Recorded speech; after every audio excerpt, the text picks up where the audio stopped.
Gabar is come back. फिर से आप सभी का वेलकम हमारी क्लास में। आज हम बात करेंगे chemical properties of alkyl halide. जो एल्किल हैलाइड में केमिकल प्रॉपर्टीज होती है,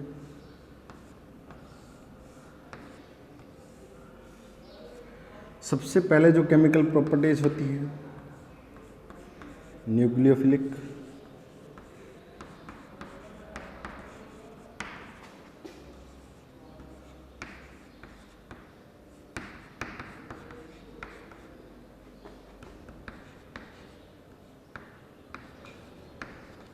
न्यूक्लियोफिलिक सब्स्टिट्यूशन रिएक्शन। दूसरी हमारे पास रिएक्शन होती है elimination reaction.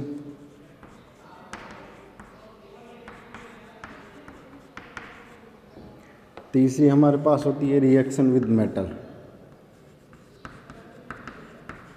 Reaction with metal.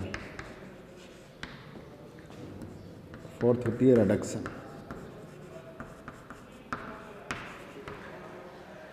Nucleophilic substitution reaction, elimination reaction, reaction with metal और रिडक्शन।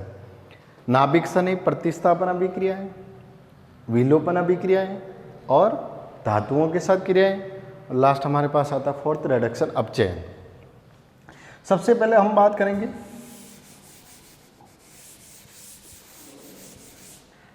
Nucleophilic substitution reaction. हमारे को पता है कि जो न्यूक्लियोफाइल होता है टू टाइप्स का होता है। एक हमारे पास नेगेटिव न्यूक्लियोफाइल और एक हमारे पास न्यूट्रल न्यूक्लियोफाइल। नेगेटिव न्यूक्लियोफाइल में जैसे OH minus, CN minus, neutral में H2O है, NH3 है एंड एक्सेट्रा। तो न्यूक्लियोफाइल हमारे पास टू टाइप्स के, नेगेटिव और न्यूट्रल। यहाँ हम जो बात करेंगे वो नेगेटिव न्यूक्लियोफाइल की बात करेंगे कि जब एल्किल हैलाइड पर किसी भी न्यूक्लियोफाइल का अटैक करवाया जाता है तो हैलोजन का जो सब्स्टिट्यूशन है वो न्यूक्लियोफाइल द्वारा हो जाता है, इसलिए इसको बोला जाता है न्यूक्लियोफिलिक सब्स्टिट्यूशन रिएक्शन। कैसे होता है? जैसे हमारे पास एल्किल हैलाइड है और इस पर न्यूक्लियोफाइल का अटैक करवाया जाए। जैसे ही न्यूक्लियोफाइल का अटैक करवाओगे तो इस हैलोजन एटम का सब्स्टिट्यूशन मतलब प्रतिस्थापन हो जाता है।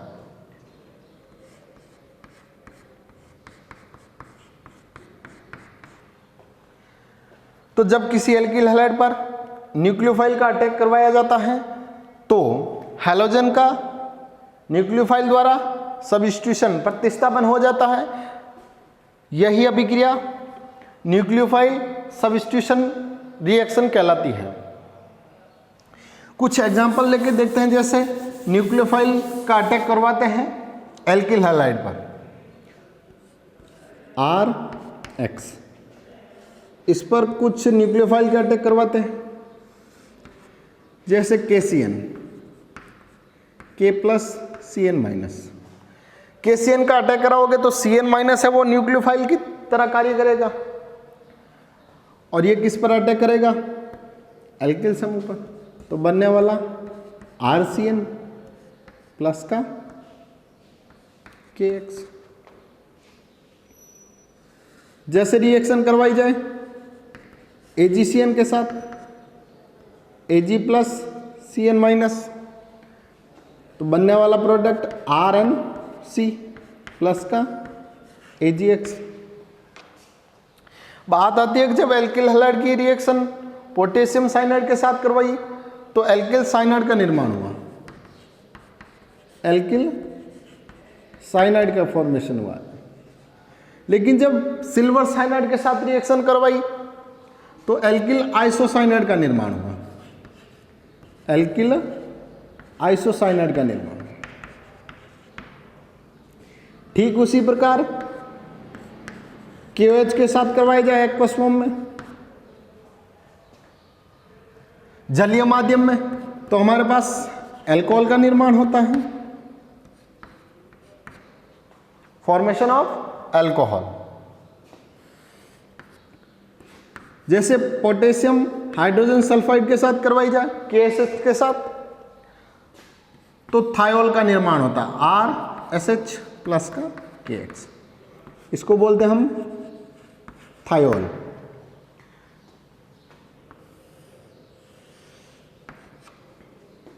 और भी हमारे पास बहुत सारे न्यूक्लियोफाइल है जिनका अटैक एल्किल हैलाइड पर करवाया जाता है, तो न्यूक्लियोफाइल के दौरान हैलोजन का सब्स्टिट्यूशन हो जाता है, इसलिए इन रिएक्शन को न्यूक्लियोफिलिक सब्स्टिट्यूशन रिएक्शन कहा जाता है।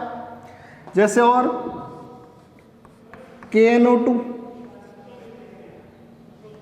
K प्लस और NO2 को कुछ इस प्रकार लिख सकते हैं, O and double bond O, oxygen nitrogen double bond oxygen, oxygen पर डेल्टा नेगेटिव है।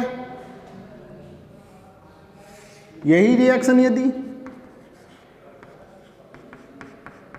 AgNO2 के साथ करवाई जाए तो नाइट्रोजन अटैकिंग ग्रुप होगा, बनने वाला प्रोडक्ट देखो RONO और इसमें RNO2, इसको तो बोलेंगे हम एल्किल नाइट्राइट और इसको बोलेंगे हम नाइट्रो एल्केन। बात आती है एल्किल हैलाइड की अभिक्रिया पोटेशियम साइनाइड के साथ करवाते हैं तो एल्किल साइनाइड का निर्माण होता है, जबकि सिल्वर साइनाइड के साथ करवाई जाती है तो एल्किल आइसोसाइनाइड का निर्माण होता है। ऐसा क्यों होता है? या KNO2 के साथ पोटेशियम नाइट्राइड के साथ करवाई जाए तो एल्किल नाइट्राइड का निर्माण होता है, जबकि AgNO2 के साथ करवाई जाए तो नाइट्रो एल्केन का निर्माण होता है। ऐसा क्यों? तो इसका काफी एग्जाम में एक्सप्लेनेशन पूछा जाता है, तो इसका एक्सप्लेनेशन देते हैं।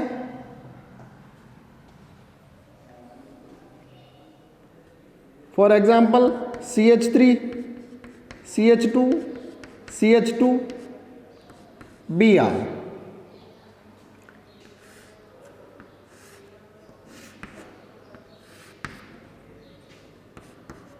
KCN और AgCN।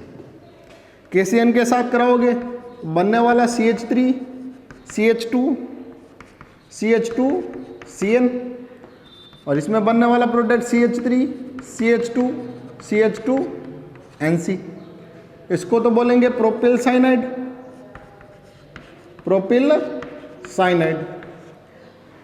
पहले से भी हम कह चुके हैं कि ऑर्गेनिक केमिस्ट्री समझ में आएगी तो पूरी आएगी, नहीं तो कुछ भी नहीं आएगी। ऐसा इसलिए है क्योंकि हमारे को जो शुरुआती केमिस्ट्री होती है ऑर्गेनिक केमिस्ट्री, जैसे 11वीं क्लास में हमारे पास थी, तो उनको कंप्लीट पढ़ने के पश्चात इसको यदि नहीं भी पढ़ा हो तो एक बार 11वीं क्लास का देख लीजिए, उसके बाद आसानी रहेगी इसमें समझने के लिए। तो इसको बोलेंगे हम प्रोपिल आइसोसाइनाइड। ठीक है, ये फॉर्मेशन हुआ, बनने वाला एल्किल साइनाइड है, एल्किल आइसोसाइनाइड है, तो ऐसा क्यों हुआ? तो देखो KCN हमारे पास K और CN माइनस, और दूसरा हमारे पास AgCN,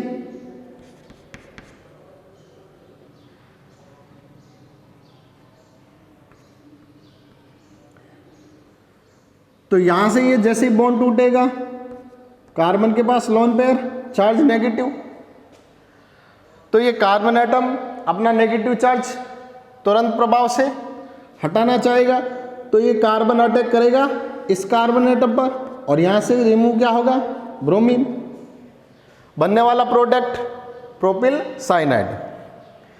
लेकिन यहां पर हमारे पास AgCN में से Ag और C का बॉन्ड फ्यूज नहीं होगा, नाइट्रोजन का लोन पेयर अटैक करेगा कार्बन एटम पर और ब्रोमीन रिमूव होगा न्यूक्लियोफाइल, तो बनने वाला प्रोडक्ट प्रोपिल आइसोसाइनाइड।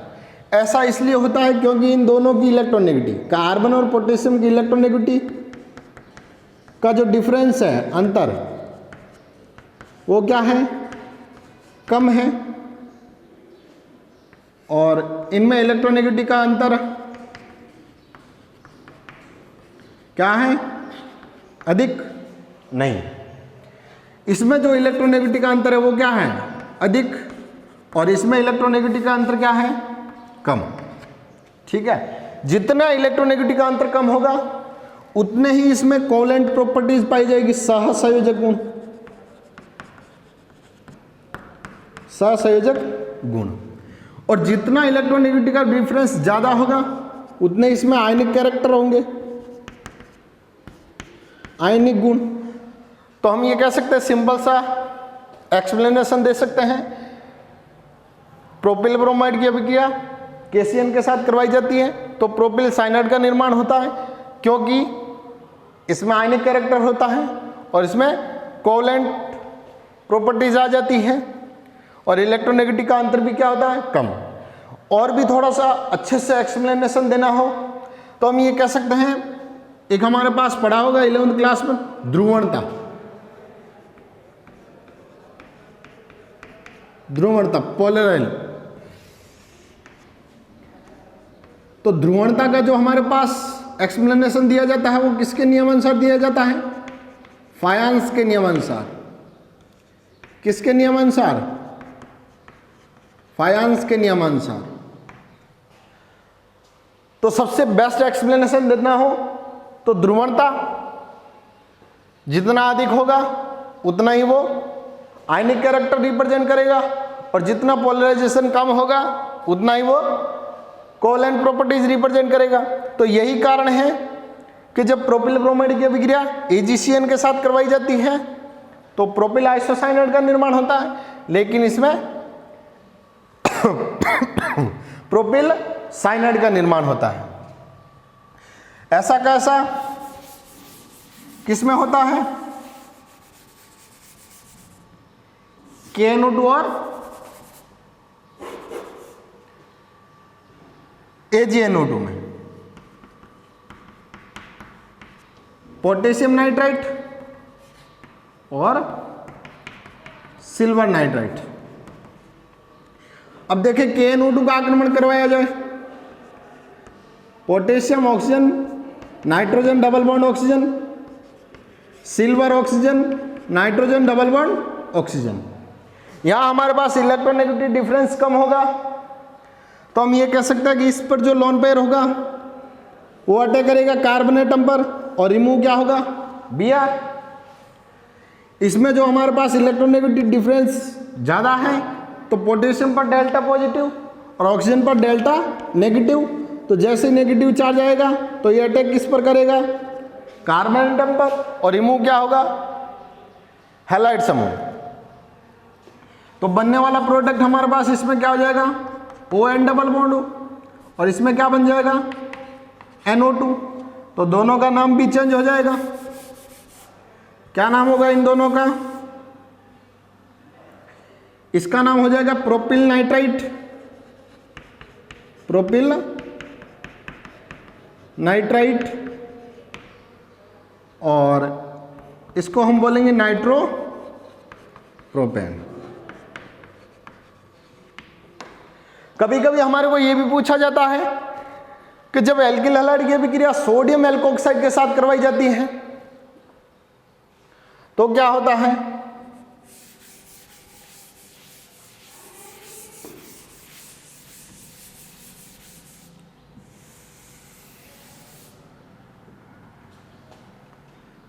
जैसे वही एग्जांपल CH3 CH2 CH2Br, इसका रिएक्शन करवाते हैं C2H5 ONA के साथ,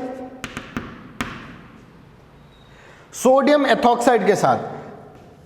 इस अभिक्रिया को विलियमसन ईथर सिंथेसिस कहा जाता है, विलियमसन ईथर संश्लेषण।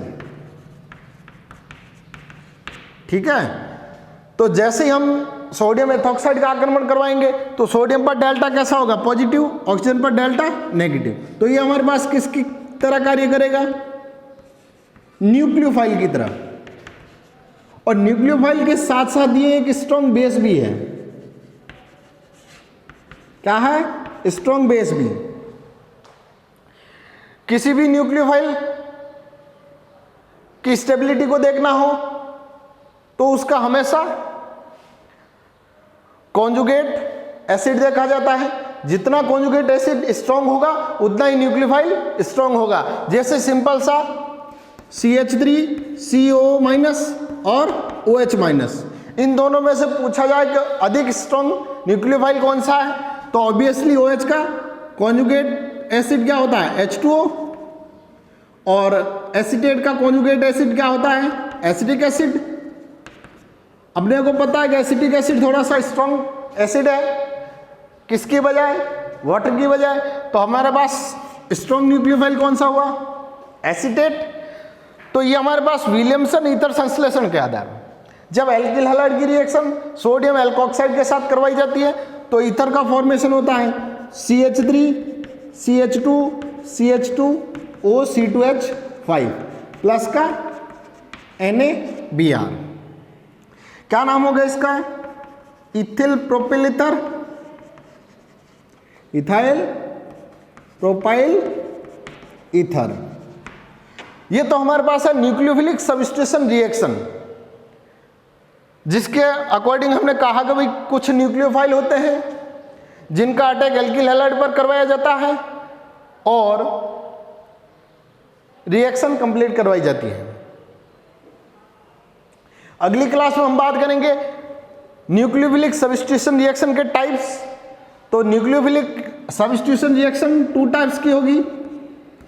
पहला हमारे पास SN1 होगा, दूसरा हमारे पास SN2 होगा। Substitution nucleophilic for unimolecules, substitution nucleophilic for bimolecules. Bimolecules मतलब द्विअणुक नाभिक सन्निह प्रतिस्थापन अभिक्रियाएं और एकाणुक नाभिक सन्निह प्रतिस्थापन अभिक्रियाएं। तो आज के लिए इतना ही काफी, मिलते हैं अगली क्लास में।